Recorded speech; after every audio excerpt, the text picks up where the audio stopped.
the next question is, can you explain for me what is mental alacrity? All right. This is a foundational cognitive principle that is the essence of the second principle of alchemy, which would be correspondence. Essentially, mental alacrity, when I conceive of it, my initial impression is watching a very lithe gymnast moving across the floor in a floor work.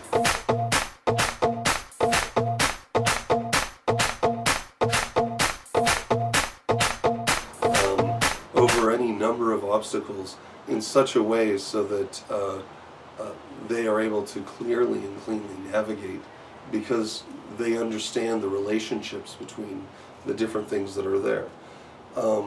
Mental alacrity is the capacity to be fluid and formless but not chaotic, to allow your mind to have a high degree of flexibility and still retain structure.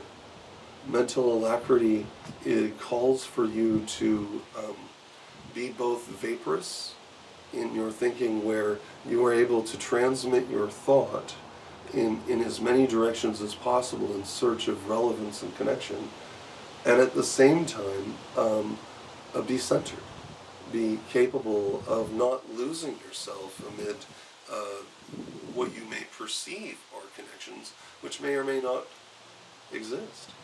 So one of my favorite quotes actually comes from Bruce Lee. There were some lines that expressed your philosophy. I don't know if you remember them or not. Oh, I remember that. I Let's said, hear. this is what it is, okay? I said, empty your mind. Be formless, shapeless, like water. Now, you put water into a cup, it becomes the cup. You put water into a bottle, it becomes the bottle. You put it in a teapot, it becomes the teapot. Now, water can flow, or it can crash. Be water, my friend.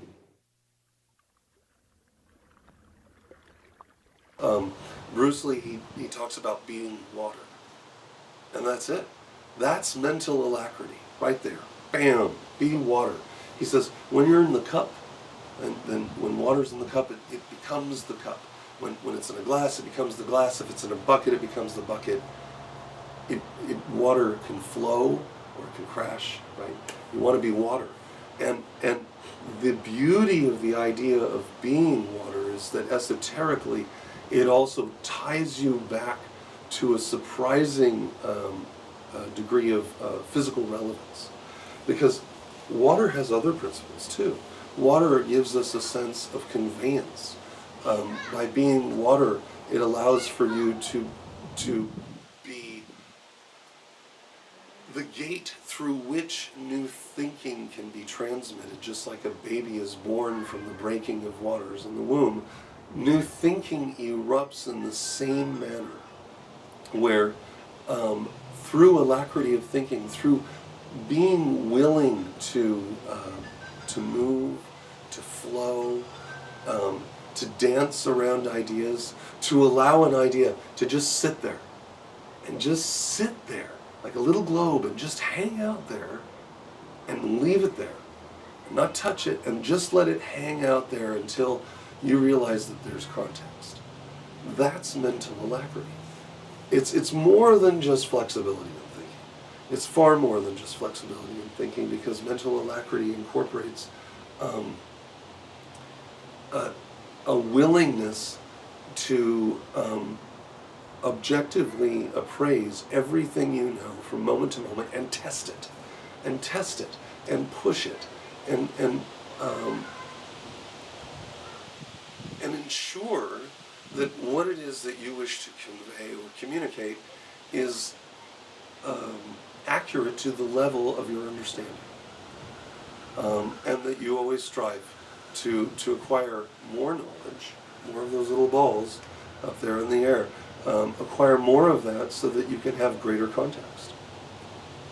Once you achieve that sense of context, and are able to apply it, which the Kabbalah really lends itself to, having the tree of life there as a source point of analysis, where you can look at archetypal relationships and how they are transmitted along different paths, you get a sense of structure which is reliable within the universe, a sense of structure that has compatibility over multiple sources.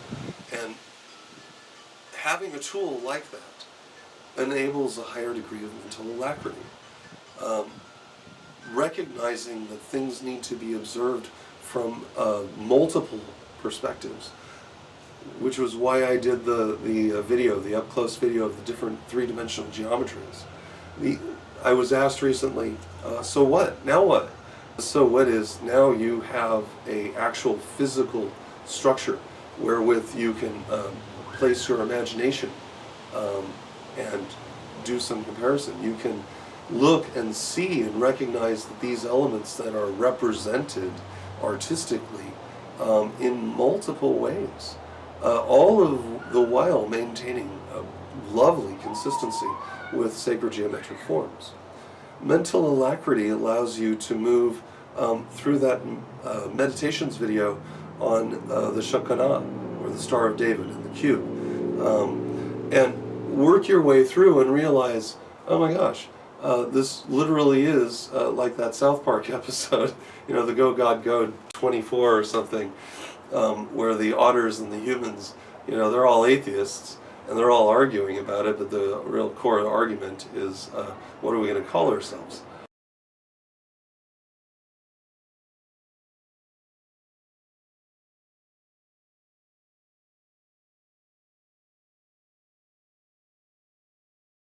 Your answer to the great question is illogical. What is the great question? What atheists should call themselves? Unified Atheist League is the most logical name. United Atheist Alliance makes more sense. No! Allied Atheist Alliance! That way it has 3 A's! That is the logical choice! So be it. We cannot agree. And ultimately, that's the core argument that's going on the planet right now. Without question, everyone is drawing on exactly the same source material.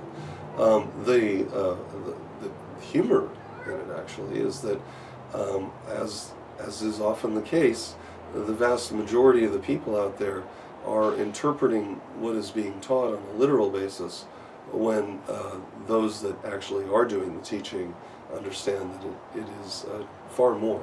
It is teaching allegory, but it also is teaching other principles figuratively. And that those principles are relating to deeper cosmological functions. Keep in mind that all books of sacred writ, which appeal to a elevated moral standard, are appealing to to organize and order your thinking, to fight the chaos, right? And to in some way take responsibility for the transmission of things which are largely outside of your control. So that is the principle of mental alacrity. It's being able to move your mind through various cognitive thought forms and recognize their association, how they correspond, and how they relate to greater principles, greater archetypes. The more that you develop these card files in your mind, the more that you develop these associations, the easier the process of mental alacrity becomes, because you recognize that whether you're in a bucket or a cup or a glass, your essential essence, and the essential essence of what you're looking at, is relatively unchanged. It is merely the form and its expression which has changed, but what it is in itself is still the same. And so that then leads you to a sounder foundation, alchemically speaking, and esoterically speaking, because you are able to then give greater context to yourself through the process of moving through the various thought forms, ideas, constructs, and archetypes that you might be presented with.